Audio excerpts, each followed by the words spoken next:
ನಿಮ್ಮ ಬಿಸ್ನೆಸ್ ಯಾವುದೇ ಇರಲಿ ಅದನ್ನ ಪ್ರಚಾರ ಮಾಡಲು ಸುಮನ್ ಟಿವಿಯಿಂದ ಮಾತ್ರ ಸಾಧ್ಯ. ಕೂಡಲೇ ಕರೆ ಮಾಡಿ. ದೇವರು ಅಂದರೆ ಭಕ್ತಿ, ದಯೆ ಯಾವ ರೀತಿ ಇರಬಹುದು ಅನ್ನೋದನ್ನ ದಿಂಬಾರ್ಲಹಳ್ಳಿ ಗ್ರಾಮಸ್ಥರಿಂದ ನೋಡಬಹುದು ಮತ್ತು ಕೇಳಬಹುದು.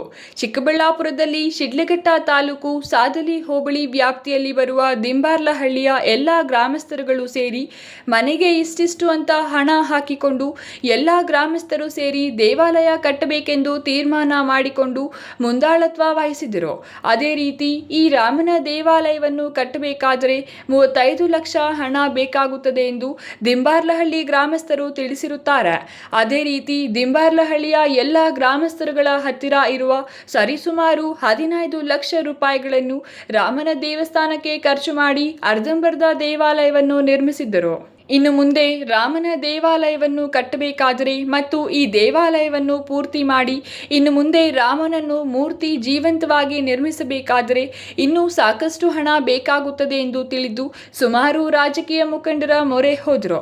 ಯಾವುದೇ ಫಲ ಸಿಗದೇ ಇರುವುದರಿಂದ ಶಿಡ್ಲಘಟ್ಟ ತಾಲೂಕು ವಿಧಾನಸಭಾ ಕ್ಷೇತ್ರದ ಆಕಾಂಕ್ಷಿಯಾದ ಮತ್ತು ಮುಖ್ಯವಾಗಿ ಎಸ್ಎನ್ ಕ್ರಿಯಾ ಟ್ರಸ್ಟ್ ಅಧ್ಯಕ್ಷರಾದ ಅಂಜನಪ್ಪ ಪುಟ್ಟು ಅವರ ಮೊರೆ ಹೋಗಿ ದಿಂಬಾರ್ಲಹಳ್ಳಿಯ ಕೆಲವು ಮುಖಂಡರುಗಳು ಅಂಜನಪ್ಪ ಪುಟ್ಟು ಮನೆಗೆ ಹೋಗಿ ರಾಮನ ದೇವಸ್ಥಾನದ ಕಟ್ಟಡದ ಬಗ್ಗೆ ವಿವರವಾಗಿ ತಿಳಿಸಿರುತ್ತಾರೆ.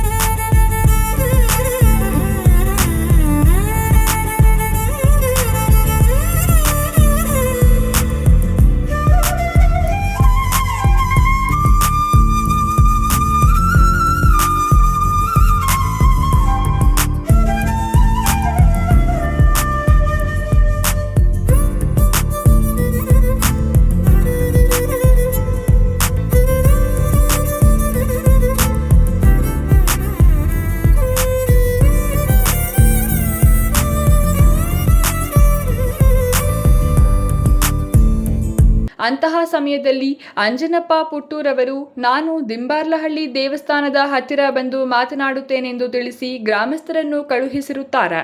ಅದೇ ರೀತಿ ದಿನಾಂಕ 25/2/2026 ದಿಂಬಾರ್ಲಹಳ್ಳಿಗೆ ಬಂದು ರಾಮನ ದೇವಸ್ಥಾನ ಸ್ಥಿತಿಗತಿಗಳನ್ನು ವಿಚಾರಿಸಿ ಪರಿಶೀಲಿಸಿ ಈ ರಾಮ ದೇವಸ್ಥಾನವನ್ನು ಪೂರ್ತಿ ಮಾಡಿ ಎಂದು ಗ್ರಾಮಸ್ಥರೆಲ್ಲರಿಗೂ ಭರವಸೆ ಕೊಟ್ಟು ಗ್ರಾಮಸ್ಥರೆಲ್ಲರಿಗೂ ಏನೇ ಕಷ್ಟ ಬಂದರೂ ನಾನು ಮುಂದೆ ಇರುತ್ತೇನೆಂದು ತಿಳಿಸಿ ದಿಂಬಾರ್ಲಹಳ್ಳಿ ನಿರ್ಮಿಸುತ್ತಿರುವ ರಾಮನ ದೇವಸ್ಥಾನಕ್ಕೆ ಎಸ್ಎನ್ ಕ್ರಿಯಾ ಟ್ರಸ್ಟ್ ವತಿಯಿಂದ 4 ಲಕ್ಷ ರೂಪಾಯಿಗಳನ್ನು ಅಂಜನಪ್ಪ ಪುಟ್ಟೂರವರು ಅನುದಾನ ರೂಪದಲ್ಲಿ ಕೊಟ್ಟಿರುತ್ತಾರೆ.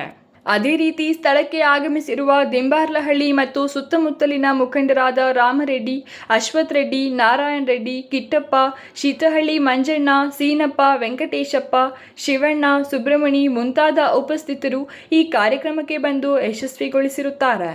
Srinath T, Kudupakunte, Suman TV.